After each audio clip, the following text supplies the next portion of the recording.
नमस्कार दोस्तों। Central bank of India द्वारा अप्रेंटिस की नई वैकेंसी निकाली गई हैं। Total 3000 vacancy central bank of India ने निकाली हैं जो अप्रेंटिस के लिए हैं। जो भी एलिजिबल कैंडिडेट हैं वो इन वैकेंसी में अपना अप्लाई कर सकते हैं, टेस्ट दें और टेस्ट देने के बाद इस वैकेंसी में अपना स्थान पाएँ। तो आज इसी विषय पर हम चर्चा करेंगे और इस विज्ञापन को एक्सप्लोर करेंगे और इसकी डिटेल में जानकारी शेयर करेंगे आपके साथ। नमस्कार दोस्तों, मेरा नाम है यतेंद्र कुमार और आप देख रहे हैं टीसी कंप्यूटर का यूट्यूब चैनल। यहाँ पर आपको टाइम टू टाइम नई वैकेंसी, गवर्नमेंट जॉब्स और इससे संबंधित इंफॉर्मेटिव वीडियो आपको मिलती रहती है। आज हम central bank of India apprentice online form 2024 के बारे में जानकारी प्राप्त करेंगे। मैं इसका ऑफिशियल लिंक है, ये सरकारी रिजल्ट की ऑफिशियल वेबसाइट है जहाँ पर मैं आपको इस लिंक को ओपन करके दिखाता हूँ। ये आपका लिंक ओपन हो गया। देखिए, central bank of India CBI apprentice recruitment 2024 apply online form for 3000 post. Total 3000 vacancy हैं जिनके लिए इन्होंने ये आवेदन जारी किए हैं और इन्होंने कहा है कि central bank of India CBI apprentice 3000 post recruitment 2024। Those candidates who are interested in this central bank of India CBI engagement of apprentice under apprentices act 19614 for financial year 2024-25। तो 2024 और 2025 के लिए ये इन्होंने अप्रेंटिस की वैकेंसी अनाउंस की हैं और 3000 टोटल वैकेंसी है। ठीक है, और आगे देखते हैं इसमें क्या कुछ होने वाला है। इम्पॉर्टेंट डेट्स: एप्लीकेशन बिगेन 21 फरवरी 2024। 21 फरवरी 2024 से आपके फॉर्म स्टार्ट हो चुके हैं। लास्ट डेट इसकी रहेगी 6 मार्च 2024। तो आप जल्द से जल्द इसको फॉर्म करा लें, ज़्यादा समय नहीं है आपके पास। एग्ज़ाम की जो फीस है वो भरने के लिए भी आपके पास 6 मार्च की ही लास्ट डेट मिलेगी। एग्ज़ाम डेट रहेगी आपकी 10 मार्च की, यानी कि आपके पास फॉर्म डालने के बाद सिर्फ इन्होंने 4 दिन का समय दिया है तैयारी करने के लिए। तो आपके पास ज़्यादा समय नहीं है तैयारी करने के लिए। अगर आप पहले से कोई तैयारी कर रहे हैं, किसी एग्ज़ाम की तैयारी कर चुके हैं, तब आपके लिए ये बहुत अच्छा ऑफ़र है, क्योंकि आपने जो पहले से तैयारी की हुई है आप उसी के तैयारी के बेसिस पर आप इस एग्ज़ाम को दे सकते हैं और अपनी एक जगह पा सकते हैं। तो एग्ज़ाम डेट इन्होंने 10 मार्च रखी हुई है, जो कि टेंटेटिव है, हो सकता है ये आगे पीछे चेंज हो जाए। एप्लीकेशन फ़ीस, इसकी फ़ीस क्या रहेगी? जनरल OBC कैंडिडेट्स के लिए इन्होंने 800 रुपये की फ़ीस मांगी है।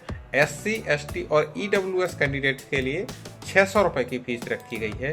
फिजिकल कैंडिडेट के लिए जो है फ़ीस 400 रुपये है और सभी फीमेल कैटेगरी कैंडिडेट के लिए 600 रुपये की एग्ज़ाम फीस इन्होंने ली है। मुझे तो ये समझ में नहीं आ रहा, इतनी ज़्यादा फीस इन्होंने एक कॉन्ट्रैक्ट बेसिस की जॉब के लिए पता नहीं क्यों ले रहे हैं। इतनी तो फीस गवर्नमेंट वैकेंसी की जो जॉब आती हैं उनमें भी नहीं गवर्नमेंट लेती है। तो आई थिंक इनका कुछ फंडा होगा, कह नहीं सकते। ठीक है, फीस लेकिन कैंडिडेट के लिए ज़्यादा है। एक कोई कैंडिडेट एक तो कॉन्ट्रैक्ट बेसिस पर वो काम करेगा 1 साल के लिए, ऊपर से उससे कोई एक्स्ट्रा तो उनको बेनिफिट होते नहीं है, ऊपर से इतना फीस ले रहे हैं अब। तो ये इसका कोई सेंस नहीं बनता है। ये मेरा अपना पर्सनल पॉइंट ऑफ व्यू है, बाकी आप लोग कमेंट में बताएं आप लोगों का क्या सोचना है कि फ़ीस ये ज़्यादा है या कम है या ठीक है। Okay, next, central bank apprentice exam 2024 age limit age on 31 March 2024। तो 31 मार्च को कितनी एज इन्होंने ली है वो देख लेते हैं। कैंडिडेट बॉर्न बिटवीन 1 अप्रैल 1996 से लेकर 31 मार्च 2004 तक के बीच के पैदा होने वाले कैंडिडेट इसमें अप्लाई कर सकते हैं। और एज में रिलैक्सेशन भी रहेगा as per government rule, as per central bank of India apprentice rule. जो भी आपका रिलैक्सेशन है वो रहेगा। मैं अभी आपको नोटिफिकेशन में ले चलूँगा और दिखाता हूँ कि किस कैटेगरी के कैंडिडेट के लिए कितना कितना एज रिलैक्सेशन रखा गया है। टोटल 3000 पोस्ट हैं और आपका ये पद रहेगा वो अप्रेंटिस का रहेगा। Bachelor degree in any stream, यानी कि अगर आपको इसमें फॉर्म अप्लाई करना है तो आपके पास एक बैचलर डिग्री होना अनिवार्य है भारत में किसी भी यूनिवर्सिटी किसी भी कॉलेज द्वारा। ठीक है, तो ये वैकेंसी जो 3000 रहेंगी वो अपने भारत के किस किस राज्यों में कितनी कितनी वैकेंसी हैं वो आप डिटेल देख लीजिएगा स्क्रीन पे। उत्तर प्रदेश में 305 जगह हैं टोटल, बिहार में 210 हैं, झारखंड में 60 है, दिल्ली 90 है, एमपी में 300, छत्तीसगढ़ में 76, राजस्थान 105, हिमाचल प्रदेश 26, हरियाणा 95, पंजाब 115, उत्तराखंड 30। ठीक है, तो आप देख लीजिएगा, तमिलनाडु 142, तेलंगाना, इस तरह से इन्होंने जितनी भी हर राज्य की वैकेंसी हैं वो आपके सामने मैंने रखी हुई हैं। आप एक बार वीडियो रोककर इसको देख लीजिएगा। चलिए मैं नोटिफिकेशन को एक बार क्लिक करके देखता हूं और दिखाता हूं आपको इसका ऑफिशियल जो है नोटिफिकेशन डाउनलोड करके कि उसमें क्या कुछ होने वाला है।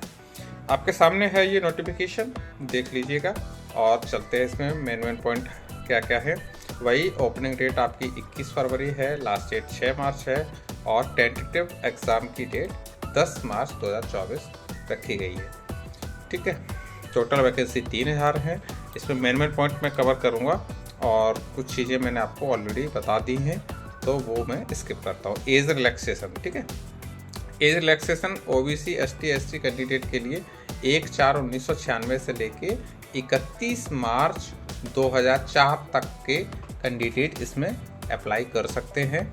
ठीक है, ये आपका एज रहेगा। एजुकेशनल क्वालिफिकेशन वही ग्रेजुएट डिग्री रहेगी, लेकिन ग्रेजुएट डिग्री भी उनकी वो रहेंगे कैंडिडेट जो 31 मार्च 2020 तक जिन्होंने डिग्री प्राप्त कर ली है। यानी कि 2020 के बाद अगर किसी ने ग्रेजुएशन किया है तो वो इसमें अप्लाई नहीं कर सकते हैं। इस पॉइंट को आप नोट कर लें। 2021 में, 2022 में, 2023 में अगर आपने ग्रेजुएशन किया है तो आप इसमें फॉर्म नहीं डाल सकते हैं। आपकी ग्रेजुएशन 2020 31 मार्च तक कंप्लीट होनी चाहिए। फिजिकली मेडिकली फिटनेस पे बहुत जोर दे रहे हैं। ये कह रहे हैं कि जो भी कैंडिडेट हम लेंगे वो मेडिकली और फिजिकली रूप से फिट होना चाहिए। अच्छी बात है, काम तभी कर पाएंगे। रजिस्ट्रेशन प्रोसेस क्या है? रजिस्ट्रेशन ऑनलाइन इन्होंने ये वेबसाइट दी है www.nats.education.gov.in पर जाएं और इसका अप्रेंटिस का फॉर्म अप्लाई कर दें। ये इसकी वेबसाइट है और इस पर आप जाके इस फॉर्म को कंप्लीट कर सकते हैं। ये इसका लिंक है, देखिए nats.education.gov.in। स्टूडेंट पर जाके क्लिक करके इसका रजिस्ट्रेशन आप करके इसको कंप्लीट कर सकते हैं। नोटिस में और क्या क्या है? सिलेक्शन प्रोसेस क्या है इसकी? Very good. सिलेक्शन प्रोसेस में देखिए नंबर 1 पॉइंट उन्होंने रखा है online written test objective type. आप सभी कैंडिडेट को इस कॉन्ट्रैक्ट बेसिस की जॉब के लिए भी आपको टेस्ट देना पड़ेगा, रिटन टेस्ट, तब आपको ये जॉब मिलेगी। अब आप सोच सकते हैं कि आपका क्या होने वाला है। इसमें आपका टेस्ट जो है ऑनलाइन रिटन टेस्ट है जो वो 5 पार्ट में इन्होंने रखा है। इसमें क्वांटिटिव है, जनरल इंग्लिश है, रीजनिंग है, एप्टीट्यूड है, कंप्यूटर नॉलेज है and basic retail liability product है, बेसिक रिटेल एसेट प्रोडक्ट है वगैरह वगैरह। इन्होंने देख सकते हैं आप पूरा क्या क्या सब्जेक्ट जो बैंकिंग रिलेटेड सारे सब्जेक्ट्स होते हैं वही हैं। ये बेसिक इन्वेस्टमेंट प्रोडक्ट है, इंश्योरेंस प्रोडक्ट है, इनके बारे में आपसे क्वेश्चन किए जाएंगे और उनके आपको आंसर देने हैं। ऑब्जेक्टिव टाइप आपके क्वेश्चन होंगे और selection will be based on merit as per vacancies. तो मेरिट के आधार पर आपका सिलेक्शन किया जाएगा, जितने फॉर्म आते हैं, जितने कैंडिडेट पास आउट करते हैं। सेकंड पॉइंट में इन्होंने कहा है कि लोकल लैंग्वेज प्रूफ, आप जिस भी राज्य से अप्लाई करेंगे उस स्टेट की लोकल लैंग्वेज आपने अपने स्कूलिंग में, कॉलेज एजुकेशन में ज़रूर पढ़ी हो, वो कंपलसरी है। ठीक है, the candidate should be proficient in the local language. Candidate will be required to produce certificate of 8th, 10th, 12th और graduate level having study one of his her subject और लोकल। वो कह रहे हैं कि अगर आपने 10th में, 8th में या 12th में अपनी राज्य की जो भाषा है उसका अध्ययन किया है तो वो आपको सर्टिफिकेट शो करना पड़ेगा। जैसे अगर आपने गुजराती में गुजरात से पढ़ाई की है तो गुजराती आपकी सर्टिफिकेट में होगी, वो आपको शो करना पड़ेगा। यूपी से किया है तो आपके पास हिंदी होनी चाहिए, इस तरह से। तो पीरियड ऑफ एंगेजमेंट देखिए कितनी interesting cheese. Period of engagement क्या है? Period of engagement shall be of 12 month, यानी आपका ये केवल 12 महीने का कॉन्ट्रैक्ट है, उसके बाद आपको अपना अलग देखना है। ठीक है, तो जो अभी बेरोजगार हैं, आप देख ही रहे हैं, इतनी सारी यूपी पुलिस अभी भर्ती आई थी, कितने सारे फॉर्म पड़े थे, तो ये बेरोजगारी है, तो उनके लिए ये जॉब 12 महीने की भी काफ़ी है और कर सकते हैं फिर। ठीक है, हाँ, इसमें आपका स्टाइपेंड क्या रहेगा? 15,000 रुपये अगर आप रूरल हैं, सेमी रूरल अर्बन ब्रांच में काम करेंगे, या किसी सिटी की ब्रांच में काम करते हैं, या दिल्ली जैसे मेट्रो ब्रांचेस में काम करते हैं, आपको सब जगह 15,000 रुपये वेतन आपको ही मिलेगा। और इसमें आपका the apprentice are not eligible for any other allowance benefit, यानी इन 15,000 रुपये के अलावा आपको कुछ नहीं मिलने वाला है। ओनली 15,000 पर मंथ आपको अलाउंस दिया जाएगा। ट्रेनिंग कंडीशन क्या रहेगी? Over time, leave, holiday. देखिए, आपको एक लीव मिलेगी पर मंथ। ठीक है, 1 CL in every month of apprenticeship, no other type of leave. तो और कोई लीव आपको नहीं दी जाएगी। Apprentice can avail only 4 casual leave at a time. तो आप 4 से ज़्यादा लीव एक बार में नहीं ले सकते हैं, और पूरे साल में आपकी टोटल 12 लीव रहेगी। ठीक है, कंडक्ट असेसमेंट, वेटेज देखिए, और इसमें क्या क्या, हाँ, रिलैक्सेशन इन age limit, schedule caste, schedule tribe, इनको 5 साल की छूट दी है इन्होंने कि आप अगर इसमें फॉर्म अप्लाई करते हैं तो आप 5 साल तक का आपको ओवर एज में रिलैक्सेशन मिलेगा। अदर बैकवर्ड क्लास के लिए, नॉन क्रीमी लेयर कैंडिडेट के लिए कहा है कि 3 वर्ष तक की आपको एज में रिलैक्सेशन मिलेगा। पर्सन विद डिजेबिलिटी के लिए 10 साल। ठीक है, person affected by 1984 rights 5 years, window, divorce women, इनके लिए इन्होंने 35 ईयर्स तक का रखा है। General EWS 38 years, for OBC 40 years. ठीक है, ये वुमेन्स के लिए है। तो एज में छूट आपको एज पर गवर्नमेंट रूल दी गई है, जो कि बहुत अच्छी बात है, और आप इसमें अप्लाई करके फॉर्म अपना करा सकते हैं। तो आई होप आपको ये सब चीज़ क्लियर होती चल रही होंगी, कोई डाउट नहीं होगा। फीस देख लीजिए क्या है इन्होंने। एप्लीकेशन, एग्जामिनेशन, इंटीमेशन फीस रखी है इन्होंने। PWBD कैंडिडेट्स के लिए 400 प्लस GST, शेड्यूल कास्ट और शेड्यूल ट्राइब कैंडिडेट के लिए 600 रुपये plus GST, all other candidate के लिए 800 रुपये प्लस GST। तो फीस आपके सामने है, और GST इस पर एप्लीकेबल रहेगी। ठीक है, और इसमें कुछ क्या खुश होने वाला है? देखिए, ये एक कॉन्ट्रैक्ट का टाइप की जॉब है, और कॉन्ट्रैक्ट टाइप की जॉब जो है आपको मिल रही है, जिसमें आपको एक बैंक कल्चर में काम करना है। तो ये बहुत अच्छी अपॉर्चुनिटी है। बेशक 1 साल की है, लेकिन अगर आपको 1 साल तक बैंक के साथ काम करना होता है तो आपको बहुत कुछ नया सीखने को मिलेगा, और आप अपना फ्यूचर में किसी भी क्लर्किकल जॉब में जाते हैं तो हाँ, आपके लिए प्लस पॉइंट रहेगा। आपके सामने स्क्रीन पर ये वैकेंसी की स्टेट वाइज और डिटेल हैं, सिटी वाइज डिटेल हैं कि किस शहर में, किस राज्य में कितनी कितनी वैकेंसी हैं। आप देख सकते हैं, स्क्रीन रोक के, वीडियो रोक के आप इसको देख लीजिएगा। मैंने आपको टोटल वैकेंसी बता ही दी है कि किस स्टेट में कितनी कितनी है।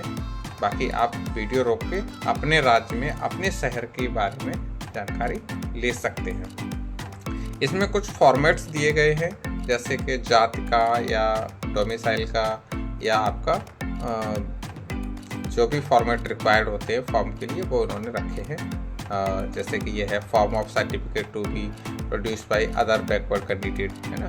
तो इस तरह से ये अपना इन्होंने फॉर्मेट दिया है, इसको भी आप ज़रूरत पड़ने पे यूज़ कर सकते हैं। ठीक है, तो उम्मीद है कि आपको इस वैकेंसी के बारे में सारे पॉइंट्स क्लियर हो गए होंगे, और फिर भी अगर कोई भी डाउट रह गया हो तो आप मुझे कमेंट करिएगा, मैं आपको कमेंट में उसका आंसर देने की पूरी कोशिश करूँगा। जय हिंद।